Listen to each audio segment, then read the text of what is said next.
इस वक्त अल Qadir trust case की समाअत इस वक्त शुरू होने को है। नईम हैदर पजोता साहब यहाँ पे पहुँच चुके हैं। नईम हैदर पजोता साहब, कल आपने एक बड़ी स्टेटमेंट दी है जनाब सुप्रीडेंट जेल के गिरफ़्तार करके उसको अदालत ले जाए जाने के हवाले से। बहुत ये आपकी जो कल कार्रवाई है उसके बाद आपका स्टेटमेंट चल रहा है, कैसे गिरफ़्तार करके लाया जा सकता है जनाब सुप्रीडेंट जेल को? बहुत शुक्रिया, बड़ी नवाज़ साहब आपने मौका दिया। देखें, जब अदालतों के हुक्म नहीं माने जाते तो फिर अदालत का अख्तियार होता है कि वो अगर हुक्म ना माने, कोई शख्स या जेलर हो या कोई हो, तो वो गिरफ़्तारी के अहकाम जारी कर सकते हैं कि आप उसे अरेस्ट करके लेकर आए। क्योंकि अदालत ने ये कहा कि बुशरा बीबी साहबा की बेटी जो मुबशरा हैं उनको पूरा मौका दिया जाए, दरख्वास्त को डिसाइड करके जो रिपोर्ट है वो अदालत के अंदर सबमिट करवाई जाए। तो अदालत में रिपोर्ट सबमिट करवाने की जगह के ऊपर उन्होंने बहाना बनाया कि ना सुप्रीडेंट साहब अवेलेबल हैं और ना ही रिपोर्ट अदालत के अंदर हम पेश कर सकते हैं, अगली डेट दीजिए ताकि अगली डेट पर हम पेश कर दें। हमने उनको बताया कि 8 से 10 घंटे पहले बुशरा बीबी की बेटी खड़ी रही, लाहौर से वो आई और अब आप दोबारा ये चाहते हैं कि वो दोबारा आएँ और फिर हम उसके ऊपर मौका दें। बहरहाल अदालत ने हमारी सदा तो नहीं मंजूर की, उनकी मंजूर करते हुए उन्होंने कहा कि मंडे को मुबशरा आएंगी और वो आकर पेश होंगी सुप्रीडेंट के सामने, और उसके बाद जो है वो फिर जो अदालत के अंदर रिपोर्ट है वो मंगल को जमा करवाई जाए, और अगर साथ सुप्रीडेंट पेश नहीं होते तो फिर सुप्रीडेंट को गिरफ़्तार करके लाया जाए। ये उस दिन गुफ्तगू हुई थी। अब हमने बता दिया है बुशरा बीबी साहबा की फैमिली को किस तरह से अहकामात हुए, लेकिन उनके हवाले से रात को एक दफ़ा फिर खबर चली है कि फिर हॉस्पिटल आया गया। तो देखिए, ना तो फैमिली को बताया गया, ना हमें बताया गया, पार्टी में किसी को नहीं बताया गया, वकला को नहीं बताया गया।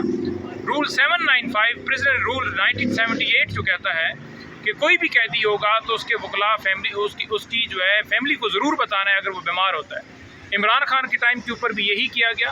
3 महीने तक उनका इलाज के अंदर गफलत दिखाई गई, जिसकी वजह से उनकी आँख नुकसान पहुँचा, 85% ज़ाया हुई।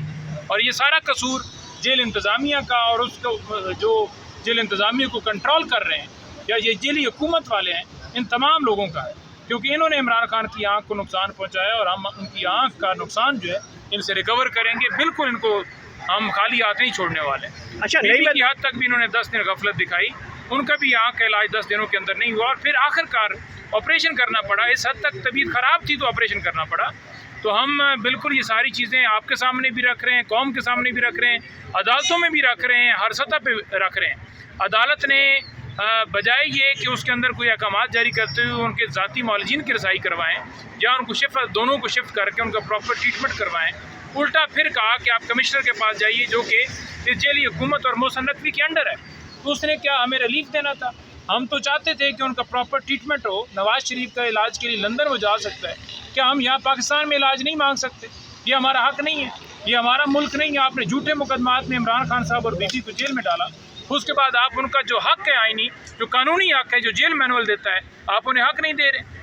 अच्छा, नईम हैदर पजोता साहब, आप बता रहे हैं कि रात गया तक फिर बुशरा बीबी को हॉस्पिटल ले जाया गया है, उनका प्रोसीजर करवाया गया है और हाई कोर्ट की जानिब से सुप्रीडेंट जेल को गिरफ़्तार करने का भी हुक्म मिला है।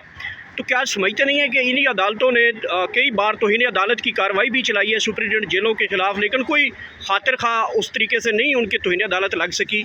हम तो ये भी देखते हैं अदालतें जो है किसी एक कांस्टेबल को भी जो है वो उनको तलब नहीं कर सके, आज तक हमने ये भी देखा है। तो कैसे ये अदालत जो है सुप्रीडेंट जेल को गिरफ़्तार करके अदालत लाया जा सकता है?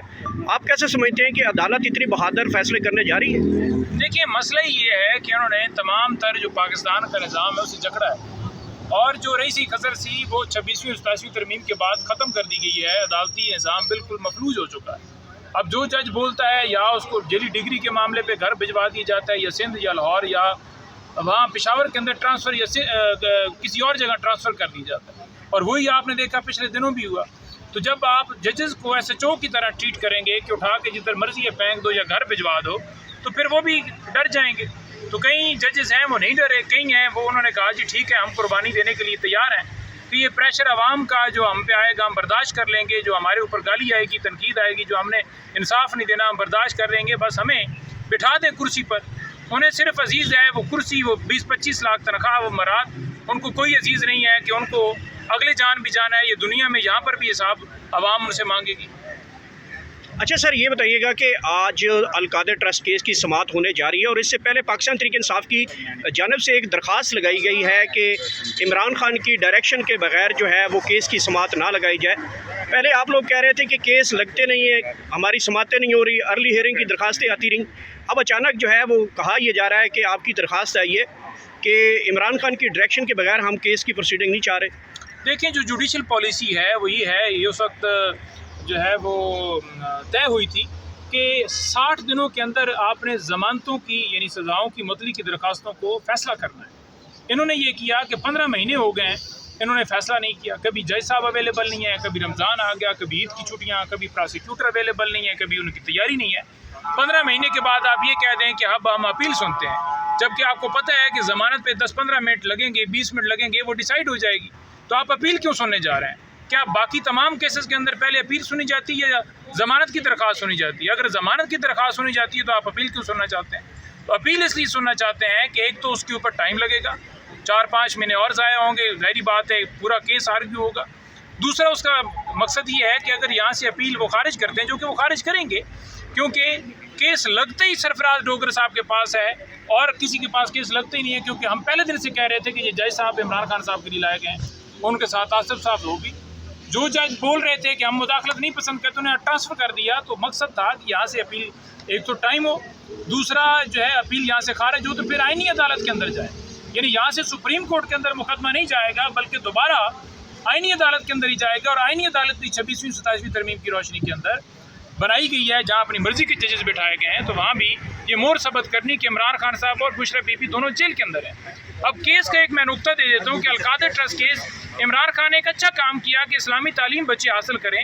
उन्होंने एक ऐसा ट्रस्ट बनाया जहाँ पर उन्होंने कहा कि मदीना की जो रियासत है उसका जो है वो हकीकी मायनों के अंदर अगर उसको अमली जामा पहनाना है तो ऐसे काम किए जाएँ।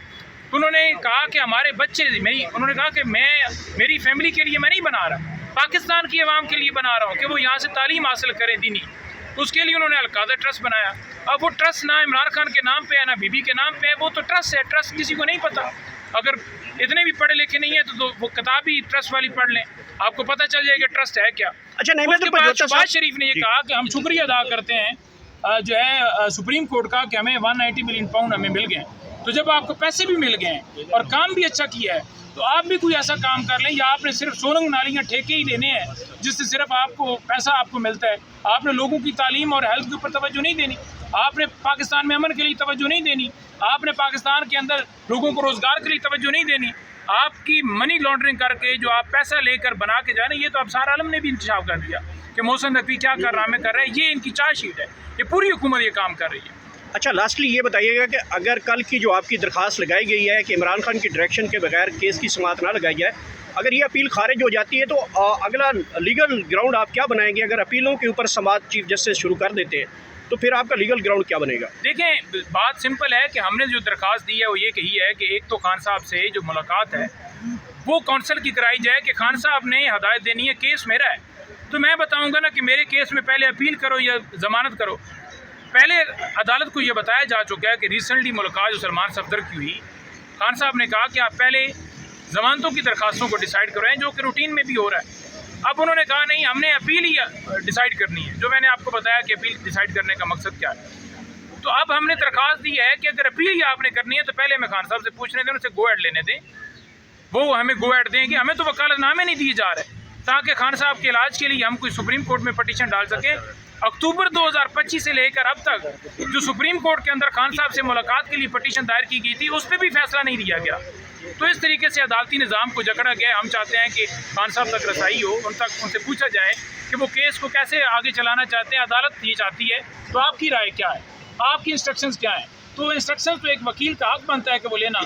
अब हमें आप देख लीजिएगा, आप पेश होंगे, हम कहेंगे कि इसको मुलतवी करें और मुलाकात की इजाज़त जो है हो, तो उसमें मुझे नहीं नज़र आता कि आगे से ये कहा जाए कि हाँ जी ठीक है आपको मुलाकात की इजाज़त है, बल्कि वो कहेंगे हमने अपील सुनी है, सही नज़र आएगा। Thank you.